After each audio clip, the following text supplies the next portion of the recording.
Hi, I'm Dr. Jamil Sayed, and on this podcast, we're going to talk about some deep stuff. I'm here to tell you that you're amazing, and often the only person who can't see that is you. No matter who you are, what you do, or where you're from, there's greatness in you. Let's talk about it.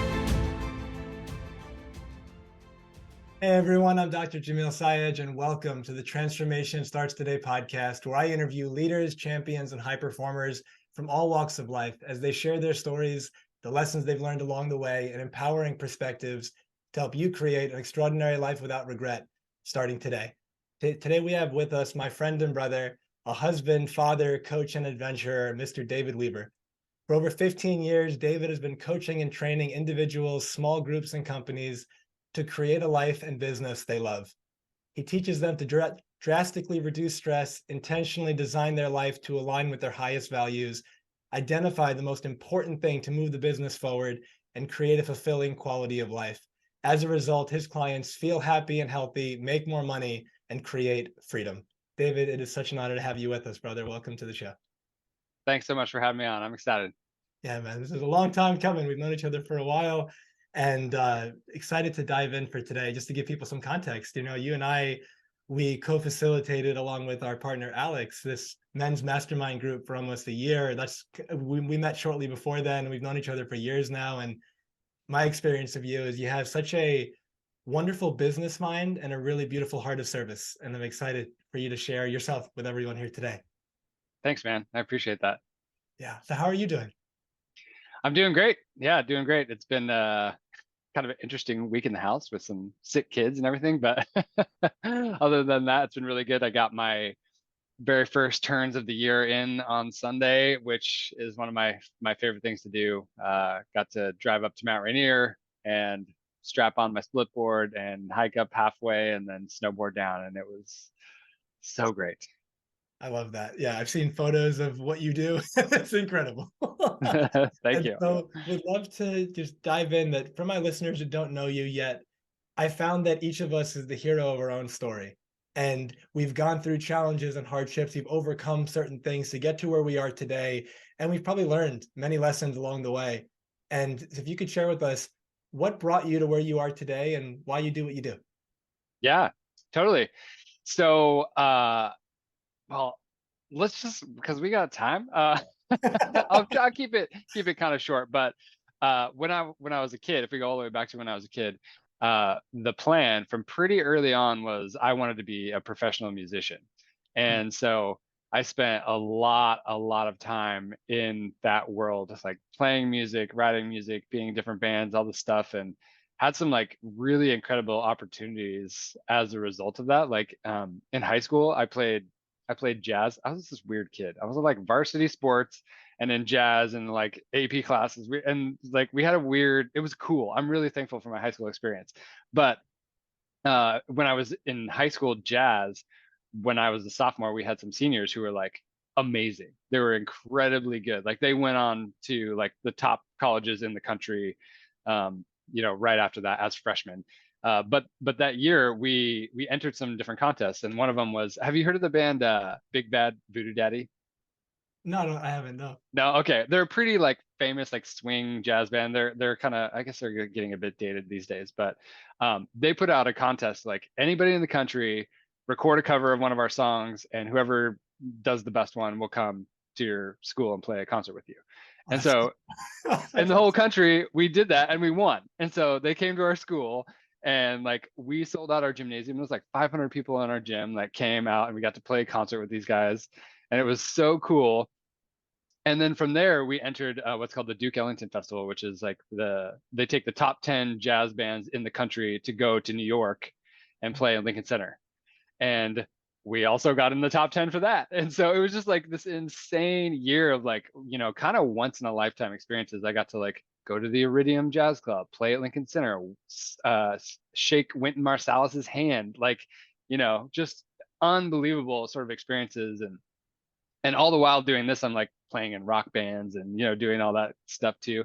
Wow. And so, you know, fast forward a few years, we all start getting married, buying houses and condos, and, life just sort of happens. And I just stopped playing music like altogether. And I didn't even really realize it. And in the meantime, I got a real job. My first quote unquote real job was in IT. I worked in IT for an engineering firm, and it's a great job, great people, good pay, but I was so bored. I was like, this is not what I'm doing with my life. And so I began just like trying to figure out what do I want to do? What's next for me? And, kind of watched my dad work in corporate America, not in like super corporate, but just traditional job for all of his life, and not being really happy. And like, I want to do something that feels fulfilling to me with my life. And so I began exploring all these options. Like maybe I'll be a firefighter. Maybe I'll be I applied to special forces for the army. And then they were like, well, here's how much you get paid. And I was like, well, I can't even pay my bills with that. So no. And, but anyway, kind of landed in this health and fitness world. And my wife and I ended up opening our own studio. And it was awesome. We had this opportunity to work with all kinds of people, young and old, all different things. Like, I remember one of my favorite things was I had a client and she was like 70, and she came in and she was like, I'm gonna have to go on kidney dialysis if I don't change something.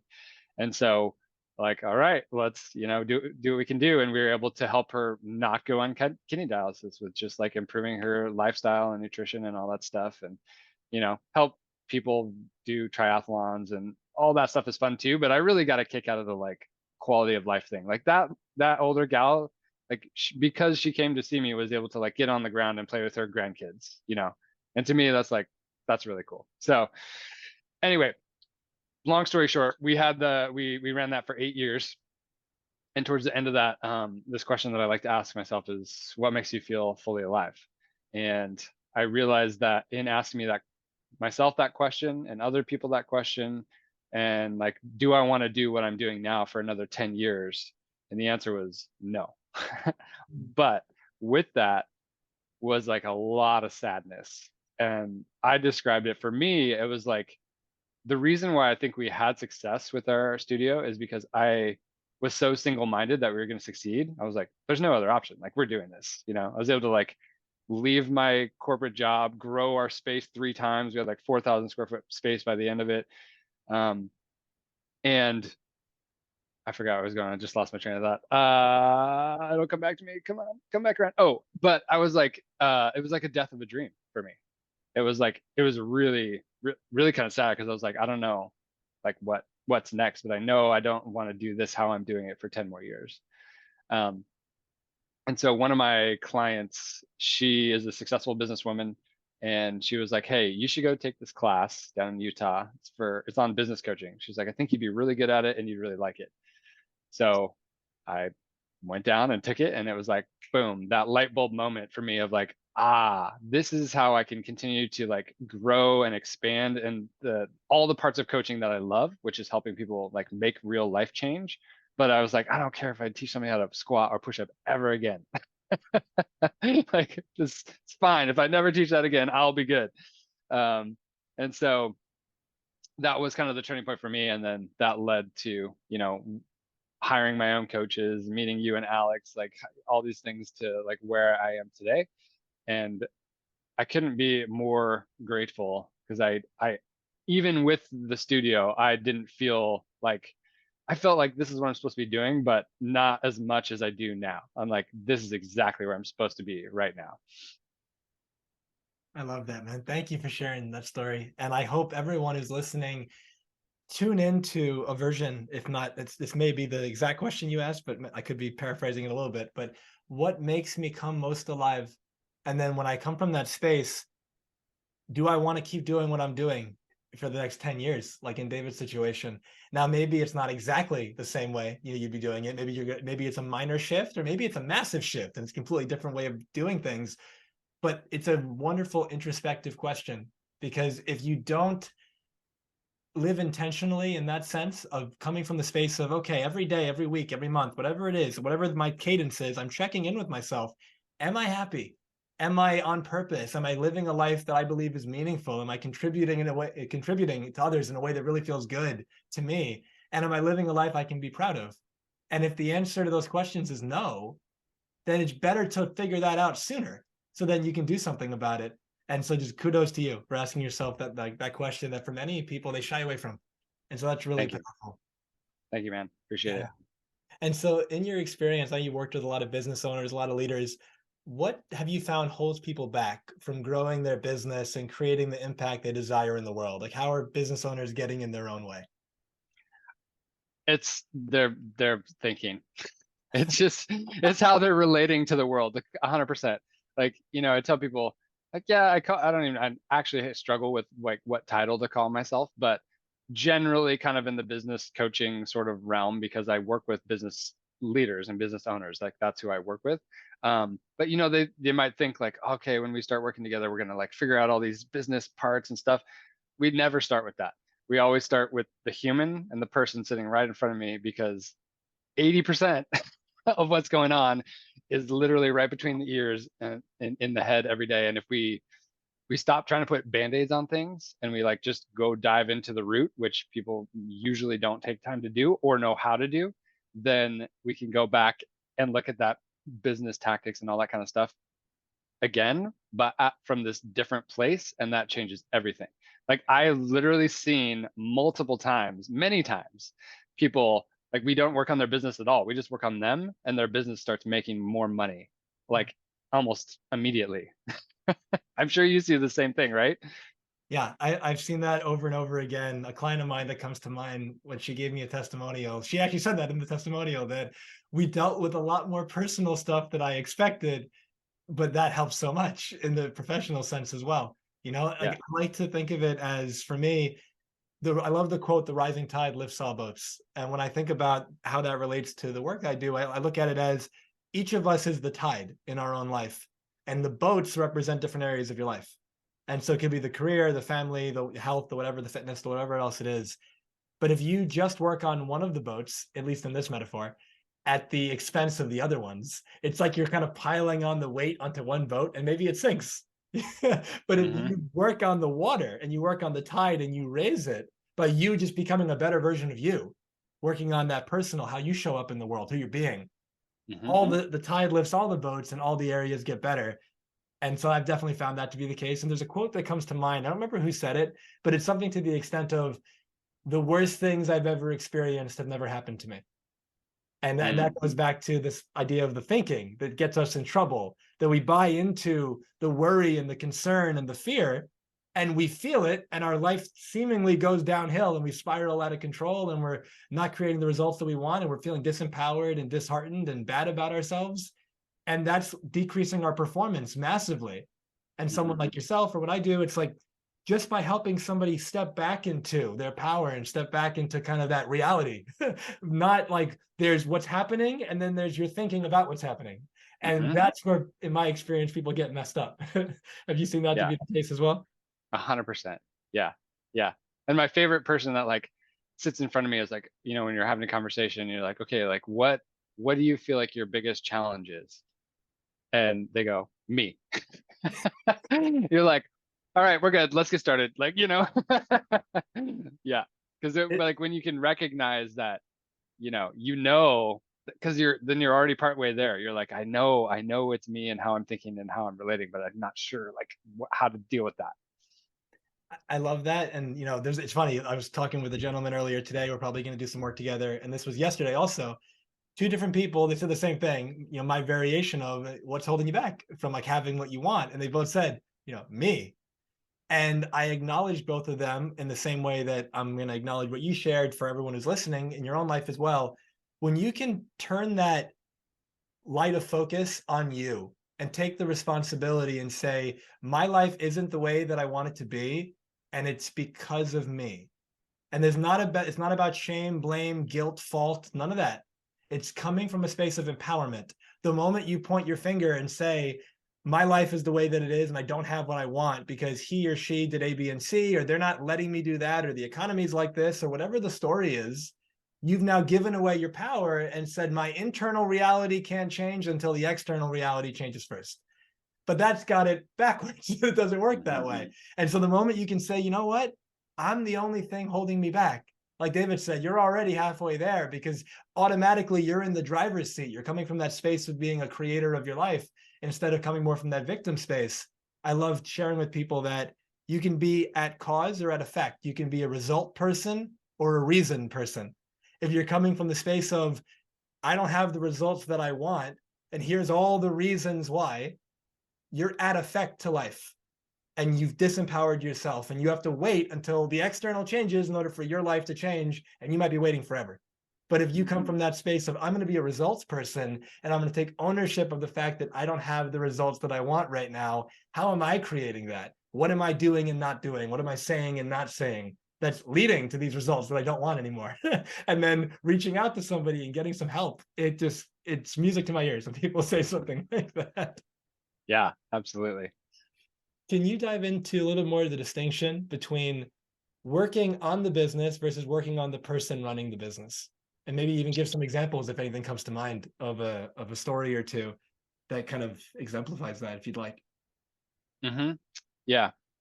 So, I think a lot of times we think like, oh, if I can just figure out this piece of something, related to the business, whatever it may be, then I'll be successful and like things will start to work. But really the thing that comes behind that is the person. And often, it's different if you have like 100 employees and you're like delegating all these things. But if you're kind of the person who's doing a lot of the things, then you're directly, how you're showing up is having a direct impact on your business. And so, for example, I have this client who, she came to me. This is actually a really cool story. So she came to me and we're talking, and I'm like, okay, this is a great fit. This is a go. I'm like, okay, let's get started. And she's like, great. I can't afford you, but I'm gonna go get a client because she does some consulting work so that I can't afford you. And I was like, okay, cool. Well, let's see what happens. So, oh, right, because like people say stuff all the time, but like the follow through is pretty rare. She did. Like 8, 9 days later, she's like, I got that contract. Let's get started. We got so I signed her up to get started to work together, and like 3 days later, she got an email from the people who hired her, that company. They pulled out. So the work that she was hired to do, they no longer had that work anymore. So it was like of no fault of her own. It was like a trickle down effect, right? And so she got on the call. We got on the call and it's like, okay, let's just talk about it or whatever. And she was like really upset. She was in tears. She's like, oh, I really wanted to do this. And I'm like, you know what? I believe in you. I believe in your mission. The fact that you showed me this, like, motivation, gumption, whatever word you want to use, to like go out and do that, we're just going to do it anyway. I'm like, let's just get started. Mm-hmm. And when you get to the point that you're earning the income, you'll start paying, because we're going to get you to that point, right? Mm-hmm. And so, yeah, so we didn't work on her business at all. We worked on like how she was thinking, because she has a lot of different like roadblocks when it comes to relating to money and all these different things. And so she has this program that she's ran a couple times and hasn't charged for it yet. She's like really scared to charge money for it and all this stuff. So we spend 4 weeks or so working through some of this mindset stuff. Through that work, she gets up the courage to reach out to some influencers in her space in social media and share her story and share her heart. And they were so inspired by that that they put it out in the world. And she went from like having 12 applications on Monday to having 145 applications by the next week. Wow. For her program, right? And so just like, and that wasn't even that was just like the first part. And then after that, we like go through and we work through some more stuff. And by the end of not even by the end of it, after going through a few more layers of things and just working on her, like we're not doing anything tactically, right? I didn't do anything tactically, but her confidence in how she was relating to what she was doing and the program value that she felt that she had to put out there in the world, she had that courage to reach out. And then she had the courage to actually charge for it, because she could see the value in having people pay for it and what that was going to do for their life. And so then in 1 week, she closed like $30,000 in Yeah. sales effortlessly. She was like, it's not even sales. Like I taught her how to talk to people, and like it just became this like beautiful unfolding story of her simply stepping into her power and her belief and her impact and what she's doing in the world. And then, the coolest thing ever, like being scared to charge money, and then to like, this was a few weeks ago, saying, I'm so excited this day is here. I'm ready to start paying you Wow. because I can. Like I've created this. And like, so literally, like she is doing some tactical things on the back end, but none of that would have been possible if the belief and how she was thinking didn't happen first. Yeah, that's such a great story. And first, congratulations to you and to her. Like that's amazing. And it's music to my ears when I hear people like really stepping into their power and living a life that they love. And it reminds me, you alluded to this in a way in the beginning. When I was probably 15, I heard Tony Robbins talk about how 80% of success is psychology, 20% is mechanics. Mm. And so often, especially from like a business coaching perspective, people show up with the idea of what's the strategy, what's the tactic, what's the thing I can tweak to make everything work. But like you and I have found, and like we're talking about, very often that's yeah, you might benefit from that, and you might be missing some things that would be some quick things to change. But more than likely, the thing that's missing is you, and the thing that's missing is it's like there's a belief or there's a fear or there's whatever it is like we're talking about here that's holding you back. And some people consider that like the soft stuff. And I find that so interesting that when I work with people, like, yeah, they'll get the goal that they're after. But the thing that they are so excited about at the end when they share with me, like from a testimonial, let's say, I'm so much more like I love myself and I'm so much more confident and like my relationships are better than they've ever been. And I just like I don't feel like anything can stop me. And all the things that used to trigger me and bother me, they don't anymore. And it's like, yeah, you create money and business success and all that. But if you don't address the person, then they'll create all the external results while the internal stays the same, if they even are able to do that. And then now they're not that fulfilled and they're not that happy because they go, is this all there is? But Mm-hmm. if you address both in that holistic way, like I know you do, it's amazing that difference that can make. Yeah, and the irony is like, if you ask people to think about like, okay, what does actually success mean for you, and what is actually most important for you, and like what kind of legacy do you want? Like thinking about like living in life with no regrets, working on you is the answer to that, anyways. And so it's like, yeah, we say we want this stuff, and we do for sure, but we really want that stuff that's like we're working on inside more, and that's like the thing that we're gonna be most proud of when we're close to the end of our life anyways. Yeah. Well, when I read your bio in the introduction, the last word in your bio, I believe, is freedom. And this idea Mm. of helping people create more freedom in their life. And I know a lot of business owners, they get frustrated because they feel like their business is running them. Can you Mhm. share what are some of the ways you help people run their business so that they can maybe step out of some of the weeds and take back control and take back some power over their life? Yeah, so a lot of times they're, when I'm start working with somebody that's like they're very much in reactive mode and just kind of responding and kind of doing things the way that they've always done. So having an opportunity to step back and pause for a minute is so valuable, because most likely you're not going to do it on your own. You need somebody to be like, hey, go do this homework and slow down for a second. And on the onset, that's like, well, I'm too busy. How can I slow down and do an extra thing? But the thing is, if you do that, then you can more appropriately, plan and take control over your schedule. And I find that like one of the biggest things that, if we get outside of just like who you're being and how you're showing up, but is like that whole how you're relating to your schedule thing and how you're choosing to use your time. And if you don't take the time to plan that, then you are just going to forever be in this like reactive mode. And so really just getting clarity about what the most important levers are for you, and then delegating the things that aren't. And so it's like, you know, what things actually really, and I'm sure you've heard like the 80-20 rule, like what are those 20% things that are going to actually move things forward? And also what are the things that are most life-giving for you? And as soon as you can afford to delegate anything that's not in that category of those two things, get them off your plate, the faster you're going to grow and the faster you're going to get like control back of your life and your time and your schedule and your business. Yeah.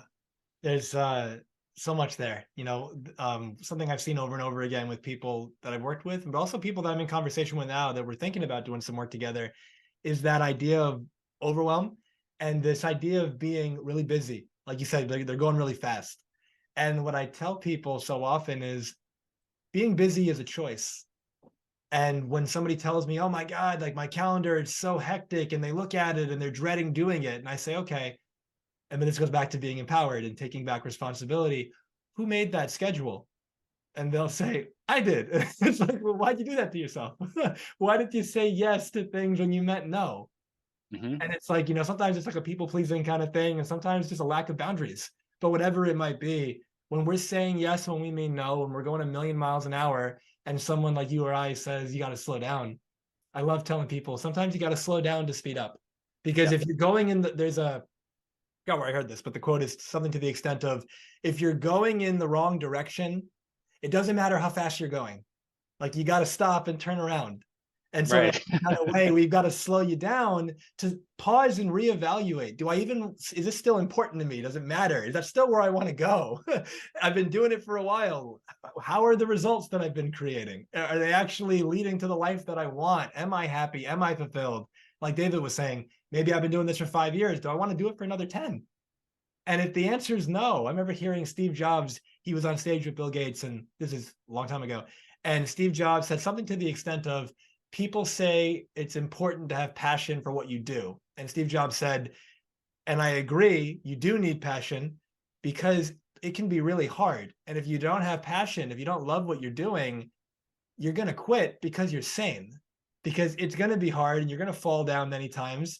And what's going to keep you getting back up? You enjoy it. That's what's going to make you want to keep putting yourself out there. But again, slowing down and just taking a lay of the land. Like, okay, how is my life right now? How am I structuring things? How am I scheduling it? How am I spending my time? And is it serving me? And if it's not, be willing to change. I always tell people your life changes when you do. And if you're not willing to make the change, you're going to keep getting what you've been getting because you keep doing the same input. And when the input stays the same, the output stays the same. Yeah. And yeah, and when you can like stop for a second, you can't consider what could be possible if you don't stop. And I think that's really powerful because likely there are a lot of things that people are doing that they're doing just because they've done them and they're busy. They're like busy work, but they're not actually in any way really helping move the needle forward. And like it is possible if you stop that there's something drastically different could be there for you. Like I'll use myself as an example. Setting up my business, I've been very, very intentional. I only take recurring coaching calls 3 days a week. I don't ever work Fridays unless I want to. I set it up so that we can travel and I can work half the week and we could go out and we could play half the week. And I know that's like easier said than done, but it's also built on like 15 years of working with people and owning 2 businesses and like, learning and getting to this point. But like, if you don't stop and like think that could be a possibility, it's never going to be a possibility. And so, I think there's just so much value in that. Absolutely. And this idea of the structure, like you said, not working on Fridays unless you want to. I remember when I first started my business, I didn't have any kind of boundaries. It was the more the merrier, come on in. And it turned into any time between like 8 a.m. and 6, pretty much, sometimes even later, anyone could book a call. And what would determine if I was having lunch or working out was if no one booked a call. And so that, like, I had many days where I missed it, where I didn't eat that much, or I had days where I didn't get to work out several days in a row. And then eventually it's like, hold on, am I liking this cadence? And it's like, no, I'm going to, block out where no one can schedule from 12 to 2. Those 2 hours are mine. And it's like, and I'll do whatever I want to do with that, whether it's eat or work out or whatever I need to do. But that is a boundary that I create that then makes my life situation better, my quality of life go up. In that same way, you might say in your life, Fridays or weekends, like I don't want to work because I want to do this in my family. And like you said, somebody could say easier said than done. But the thing is, there's that Lao Tzu quote, the journey of 1,000 miles begins with a single step. you got to start somewhere. And so start with whatever you can do. Maybe you can only give yourself a half hour earlier, like you finish on one day, but that's fine. It's better than nothing. And you build it and grow from there. But it is incredible what happens when you take back control of your schedule and you look at it and you say, what's the cost of keeping it the same? And so if you were to look at your schedule and say, okay, here's all the things I've said yes to. Now, which of these am I not excited about? Okay, well, why did I say yes to them?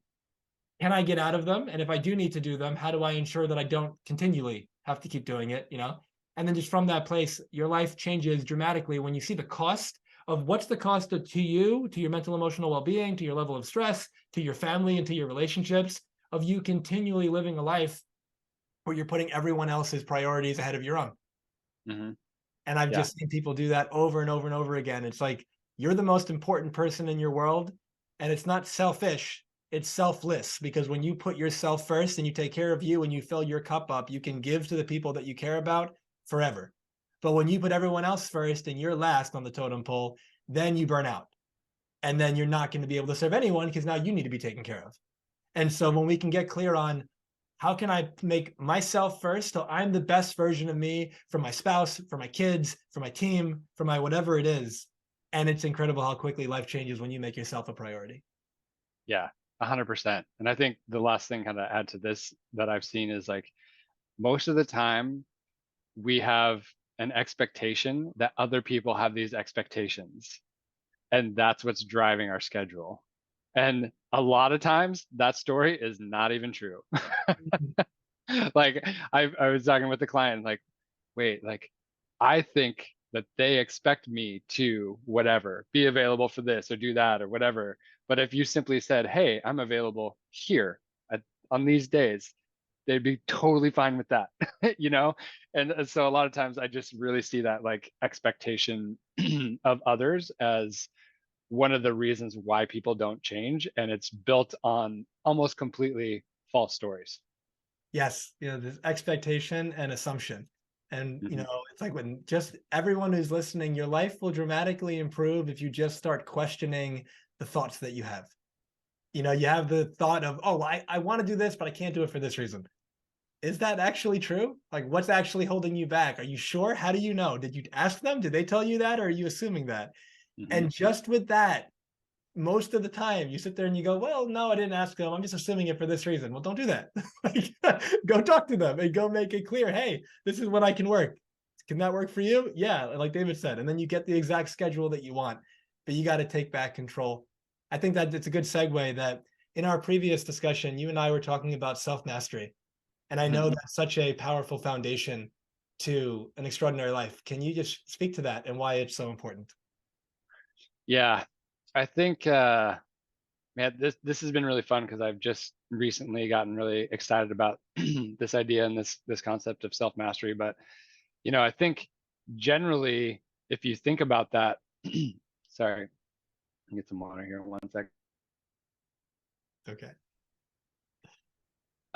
If you think about mastery, if you like look up the definition, it can go one of two ways. The definition is just literally just says self-control, which I think is very interesting. Um, but to me, self-mastery is like built on so many people and mentors and things that I've learned and books that I've read and before that's like this never-ending journey of becoming the best version of who we can be. And I think that it's there's so many things that create freedom when we go down this road of self-mastery. Like so much of our roadblocks and our constrictions and reasons why we're not happy or not finding success, quote unquote, in different aspects of our life, is because honestly, like we're not taught a lot of this stuff. Like if you think about generationally too, Mm. if I go back to my parents' generation and then their parents' generation, like even just a simple little thing like how often in my house growing up did I hear I love you? Well, somewhat often, not a ton, right? How much did they hear in their house growing up? Almost never. How much in the generation before that? Like, and I'm generalizing, I know that, but this like evolution that I've seen in generations of like human consciousness and our understanding of how our brains work and our emotions and our thoughts and how powerful all of these things are, I think it's like the most exciting time ever, because we have a better understanding of all this stuff than we ever have before. And in going down that road, we just create more and more and more freedom to actually just be like totally free, autonomous humans. And to me, that's like very exciting. Yeah, and I think it's one great gateway into, self-mastery. And it goes with that last part you said about being autonomous. What do I want? It's such a simple question that very often people don't know how to answer it. It's like I'll ask, Hmm. what do you want? What do you really want? And they'll tell me what they don't want. It's like, well, I don't want this, I don't want that, but what do you want? It's like, what would Yeah. be this amazing life? And when you give yourself permission, I made a post about this on social media the other day. This idea that if you want to create something, the only way to do it is you have to create it first in language, and then you have to live in integrity with what you said. Hmm. And so actually speak out. This is what I want. This is the kind of relationship. This is the amount of money that I want. This is the kind of business that I want. This is how I want my calendar to look. This is the lifestyle I want. I want to exercise in this way. I want to, whatever else is important to you. This is how I want to do it. And then actually back it up. Like, don't just say it, do it. And when you do it, it's like, it's so simple that if I could give somebody one thing, it's like, do what you say you were going to do. If you just did what you said you were going to do, assuming you said what you wanted, you'd get it. But so often, like we're coming up to January and people talk about New Year's resolutions. And, with your fitness background, you probably know that very well. And Hmm. it's like people will have these and it'll be September or October of the previous year. And they'll say, oh, I can't wait to start that. When are you going to start? January. Why are you going to wait 3 months? Like, why not get started now? And like you said earlier with that client of yours, that follow through is usually not there. But just taking back Hmm. that ownership and saying, what do I really want? Why do I really want it? And then let's just go. Let's take one step in that direction. It doesn't need to be perfect, but 1% better than I was yesterday. And if we just do that, life changes fast. Like David mentioned, he's been doing this for, I think he said 15 years, right? The coaching, fitness, all that. Yeah. Coaching in some capacity. Yeah. Hmm. Yeah. And it's like, in my line of work, similar, it's like, and when I think about the amount of time and effort that's gone into growing my business, every year I look back and I see, wow, it's incredible to see the growth, but I didn't start there. And like Hmm. nobody does. And when we kind of believe that we need to have it all figured out in the beginning, or it has to happen faster, we have this like inappropriate time expectation, and Hmm. everything just kind of gets messed up. But if you just start small, start where you're at and do what you can, you will get where you want to go. And it'll just take the time, and give it that time. Enjoy the process, fall in love with that. Stop trying to rush it.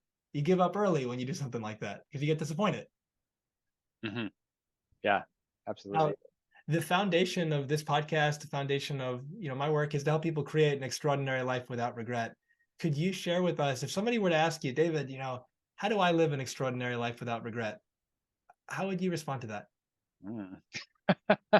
uh, that's a great question. I I think it's a lot of things. It's a lot of conversations. It's a lot of unfolding. It's a lot of learning and wanting to learn more about yourself and who you really are, and like unfolding all these things and learning how to stop beating ourselves up, to stop like operating from this place of fear and shame. And you know if we can, like, I don't know if your audience, if you've talked about like the scale of consciousness. Have you talked about that in any episodes It before? might have come up once, but I'd love for you to expand for people who aren't sure what that is. Yeah, so it's like this idea that towards the bottom it becomes more and more restrictive in kind of how we're operating in the world. And there's like things like fear, shame, and guilt are towards the bottom of the list there. And then up at the top we've got things like enlightenment, hope, love, these types of things, and operating from there. And so I think that the more time we can spend becoming aware of how we're operating and how we're showing up in the world, and then choosing that intentionally, is is really at the root of living a life without regret, right? And choosing, like, we have this question that I love, and I start all of my calls with this. I'm like, I'm sure you have goals, and that's great, and we all have goals and we want to achieve these things, but something recently that I've been noticing a lot is like we set these goals and then oftentimes we don't hit them, right? But the default to that is guilt, shame, Yeah. right?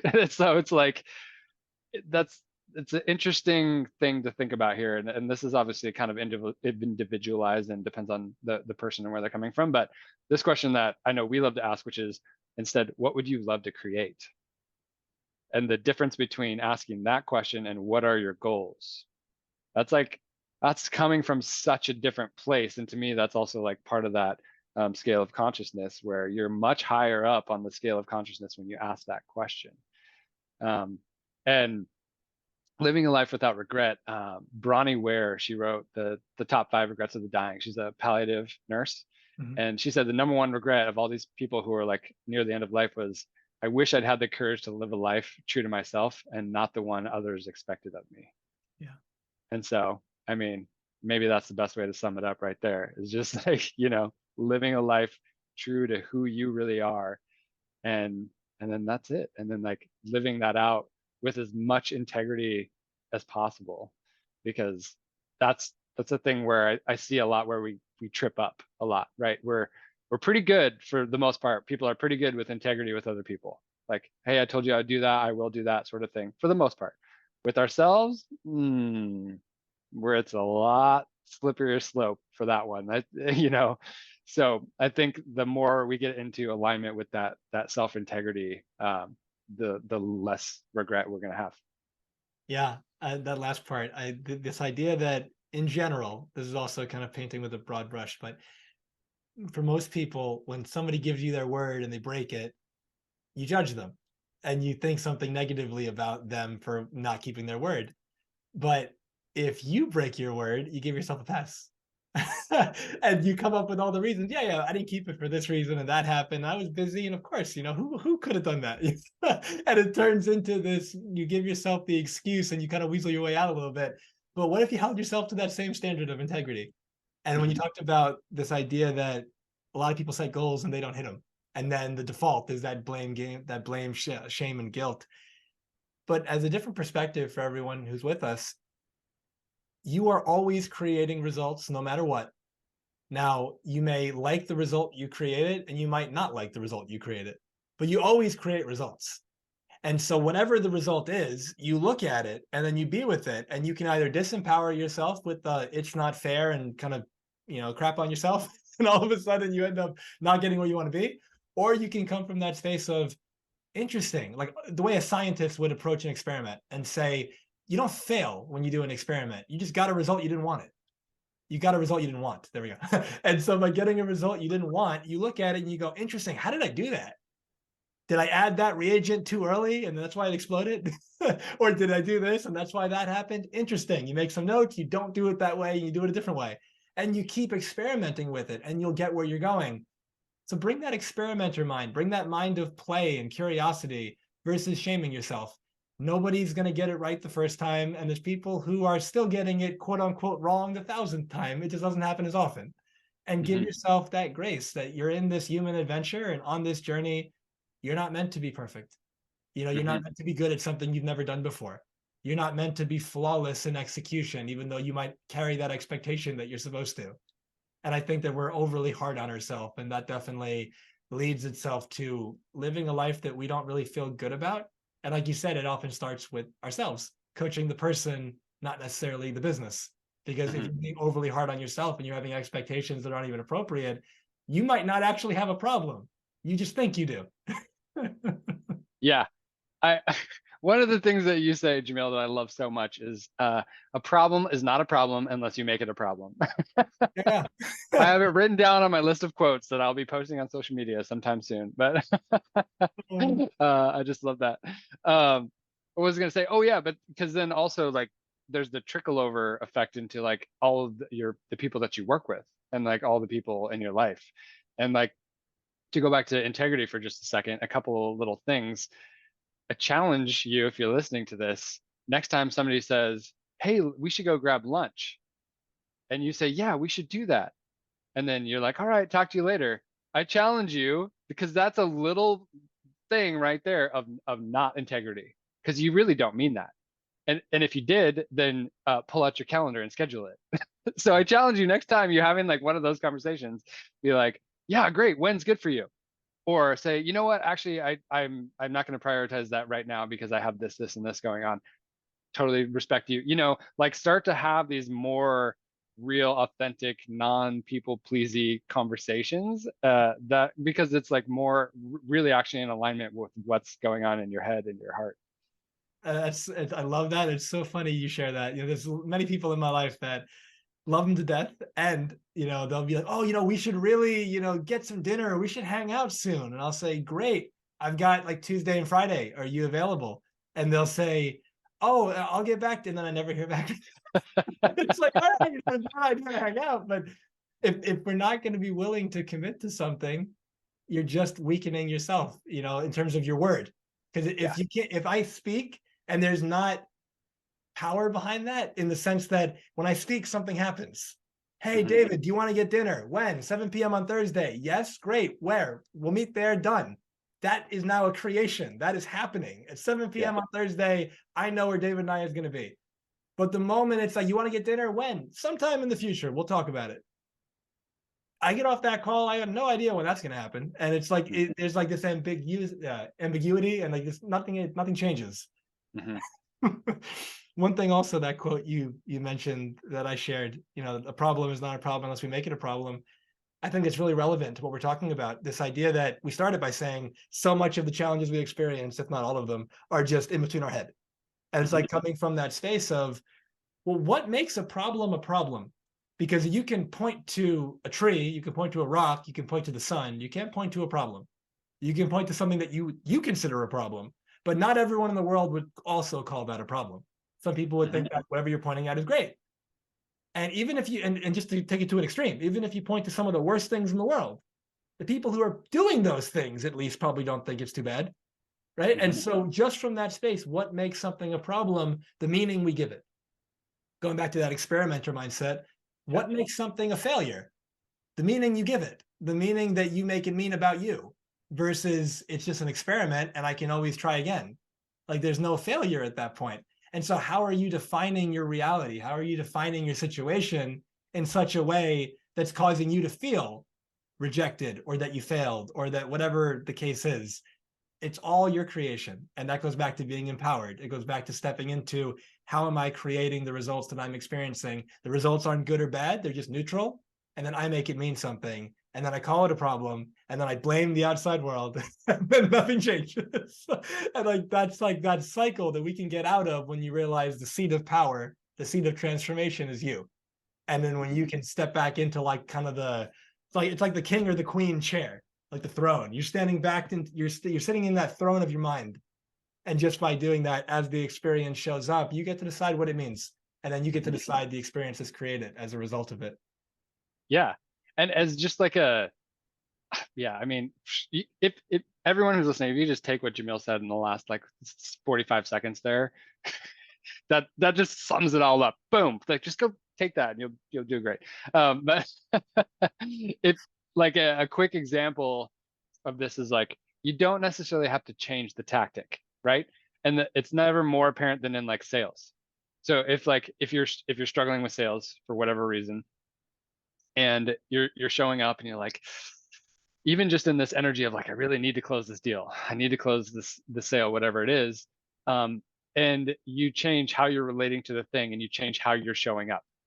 You're not changing anything you're saying, but your energy when you're in the room, your openness, your curiosity to like, you're wanting to like serve this person in front of you and showing up like that, and changing nothing else can make all the difference in the world. So that's just like a tiny example of how like we think it's a tactic. We think we need to do something different, but most of the time, a lot of the time, it's just how we're showing up. Yeah. It sounds like it reflects back to that example of the client that you shared. When she got told by that company that hired her, we're not going to be needing your services anymore, that put her into a different way of being, like almost like the tailspin going down. You said she was emotional, but then you helped her through that. But now who she's being is changing. So, and for everyone listening, don't get what David and I are saying misconstrued. doing is important, and you might be doing the wrong thing. But assuming you're not doing the wrong thing, it's not what you're doing, it's who you're being while you're doing it. And that's what's going to create different results. Maybe you are looking to get into a relationship. Well, who are you being? If who I'm being is needy, if who I'm being is, I have to be in a relationship, I'm not okay by myself, like this sucks, then when you're around and you're talking to people, they're going to pick that up. They're going to feel that energy. There's something about you that seems a little bit too like aggressive. But when you back off the gas and you just come from that space of, I'm just going to love my life and I'm going to go around and I'm going to have fun. I'm going to talk to people and then we're going to see what happens. You get into a relationship faster that way. And it's just how you're showing up and the energy that you have, like David's talking about, which is so spot on. Yeah. Yeah, man. Yeah. So, like a part two to that extraordinary life question. If our conversation today was your last opportunity to share your message, what's on your heart, what's on your spirit, when you think about what really matters to me to get out into the world, if this was your last opportunity to share with everyone listening, what would you want to make sure that you left them with? I think, I think part of it is stuff I've learned from you, actually. And I think this idea of like, if we can figure out how to live our life in a way where you can go to bed at night with peace, I'm not sure there's much more that's important to go after. And so whatever that looks like for the person, and we talk about this like internal freedom, and I think like that's the way to get there, and the self-mastery and internal freedom, because it leads to that, like going to bed at night with peace. For the most part, crazy things happen, but and just this idea of like, actually, I still have it written on my wall. You said this a while back, and we've talked about this today. Life happens, you interpret it, Yeah. and you experience your interpretation. And like when you break it down to that simple format like that, it's like, well, what interpretation do I want to have? And when you know that you have the power to choose that, man, life is just a lot more fun. You can transform anything. It's amazing, and I've used this example before, but like as a parent, my youngest child, she would have these like crazy tantrums that would, I didn't know what to do with at first. And also I was like on my path to learning some of this stuff as well too. And to be able to take a moment where she is losing her mind, punching, kicking, screaming, yelling for 2 hours, and from an early parent to being like, oh my God, like what is going on, and what am I doing wrong, and like this is horrible, to learning all this stuff and moving through that to sitting and smiling and holding her. That's like some really powerful stuff, because it's just choosing that interpretation and like understanding and learning and just being okay with what is. And like, part of it is just like understanding in this particular instance, like what's going on with the child. One, their prefrontal cortex is not even close to developed. They're stuck in this emotion. They can't get out of it. They're upset that they can't get out of it. They just want you to be there and know that you care, and that's it. And other than that, like it's just gonna kind of have to run its course. And so getting upset about it is not going to do anything for her, for me, for anybody. And so I just think that like once you can really grasp that, the power of like you get to choose your interpretation and the experience of that, then yeah, it's life changing. Very well said, man. Yeah. I think that, a word that really describes an important quality, I believe, to have on this creation of that extraordinary life is courage. And to me, courage, the thing that's really cool about it is that a lot of people seem to associate or equate courage with fearless, and that they couldn't be further from each other, because courage requires fear to be present in order for you to have it. Otherwise, courage isn't required. And so, Right. in order for you to be afraid but do it anyway, because there's something more important to you on the other side of that fear, or there's something that's really, that you care about that might be sacrificed if you don't move through this fear. Either way, courage is what I found to be so important to kind of break through what's not serving you to get to your next level. And in that respect, can you share with us what's the biggest or one of the biggest decisions that you've made or a risk that you took on your journey that you're deeply grateful for, and why? Mm, biggest risks or decisions I've made. I think just, I can still remember stepping out and starting my first business. And so I was in a pretty fortunate situation when I was working for the IT company. And there's the company, it was kind of close to the recession when we started. It was like 2007 or 8-ish, around when we started our first business. And so things were, and the company was actually shrinking a lot. It was like 170 employees, and I think by the time I left, it was down to like 90 or something like that. So a Wow. pretty big downsize. And I don't know why I still had a job, because I feel like I didn't do that much, but the owner liked me, so I did. Um, but I still remember that, like, I was able to kind of take down my hours because of that. I was like, okay, I'm 30 hours, 20 hours, and the business is growing. And like, I remember signing that first lease and being like, this is the craziest, scary thing ever. We're like signing a year commercial lease, which is like nothing. And it was tiny comparatively, but um, taking that step out and then letting go of that security blanket of the corporate job for the first time.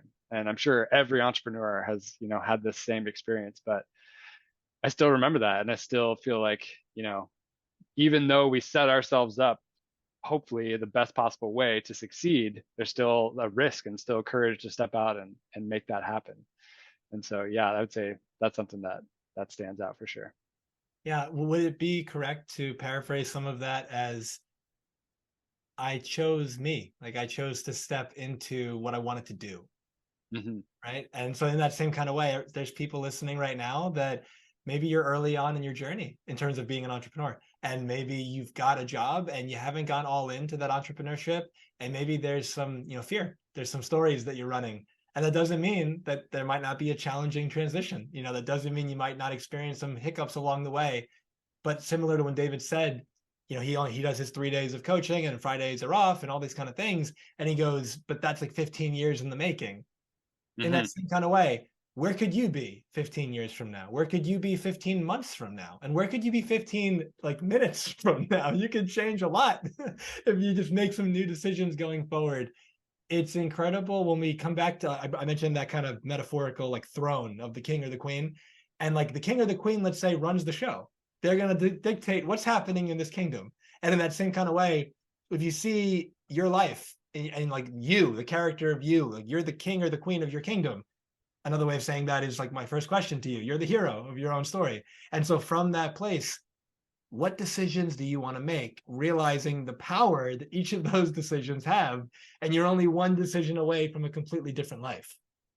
And the moment you realize that, you go, oh my God, I'm so much more powerful than I realize.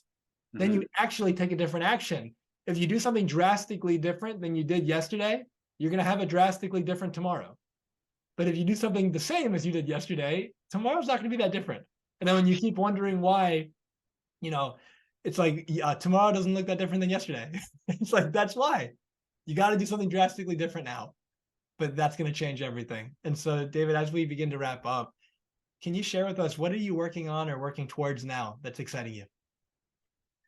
A couple things. One, I'm expanding my team, which I'm really excited about. So it's just kind of, I wasn't like, even my plan really, but it just has organically happened. And that's kind of one of those things that I've learned too in my experiences to listen to my intuition and allow for those types of things to come in, and that has definitely served me well. And so in the practice of that, you get better and better at listening to it. Um, so I'm really excited about growing my team and so that we can help more people. And I, as a result of that, like we were talking about earlier, I created this self mastery for business owners assessment recently, which I'm Mhm. really excited about because I think it's a really useful tool, especially when people are like, I'm not really sure where to look to find out like where I can continue to grow or like what blind spots I have. And I think it's something that can help give you a really, relatively short amount of time, help you like get to where, okay, yep, that's what I want to work on next, Mm. sort of thing. So I'm excited. I'm really excited about that. And just also personally, like creating more and more experiences and travels. Like one of the things along with like my weekly schedule that we've done for the past 3 years is plan our whole year of where we're going to go the year like beforehand, and then book stuff. And I'm telling you, year one of COVID, everybody was like, oh, this is terrible, we're like locked down.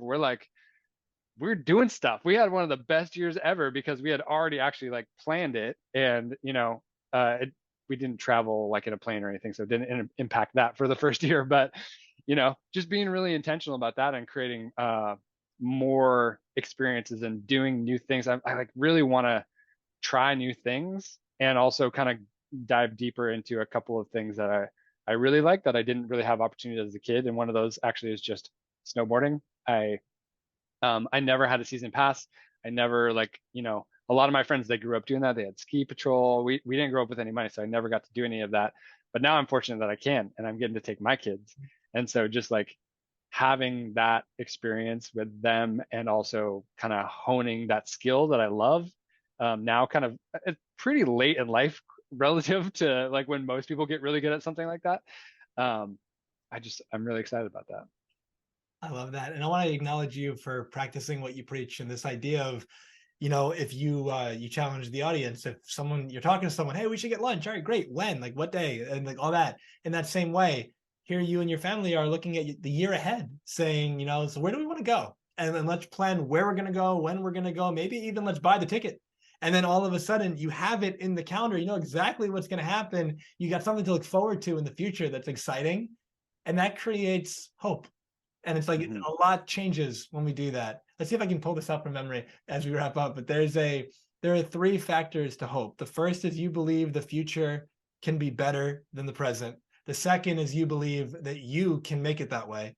And the third is you have a plan, like a how you're going to make it happen that way. So if you want to feel more zest and passion for life, if you want to feel more excited about your future, give yourself things to look forward to and actually put them in the calendar and get excited about that. Because, oh my God, I get to do this next Tuesday. Oh my God, 6 months from now, I can't wait to go to that place. And it creates this positive momentum, like that snowball effect, and it gets bigger and bigger and bigger versus, one day I'm going to, do that trip. Yeah. But then you get busy and then 10 years go by and you still haven't done it. And then you wonder, what happened to the time? Like I've always wanted to do that. I know similar to yourself, you talked about with the snowboarding and like maybe building up a skill later than most people at least. But in my own life, I had so many excuses growing up about traveling. Traveling was something I always wanted to do. And when I was in school, like I was completely on loans, and the thought was I didn't have the money to do it. And I had the thought that traveling is expensive. And now I know like it can be, but it doesn't need to be. And so it's like I had that thought, my story that I didn't question. Traveling is expensive. And there was places that I always wanted to go to. And it was always, after med school, I'll go. And then I finish med school and then I start my business and I go, I don't have any money. So now I need to build that up. And it's always something, if we let it, can get in the way. There's always something that's going to be going on that can make it not convenient. Yeah. Like I've been to Hawaii twice in the last 8 months or something like that for different trainings. And it has been so absolutely incredible. And Hawaii was one of those places that I always wanted to go to. And it started by me just saying, you know what? Screw it. Like I'm going, like today's the day, I'm booking it.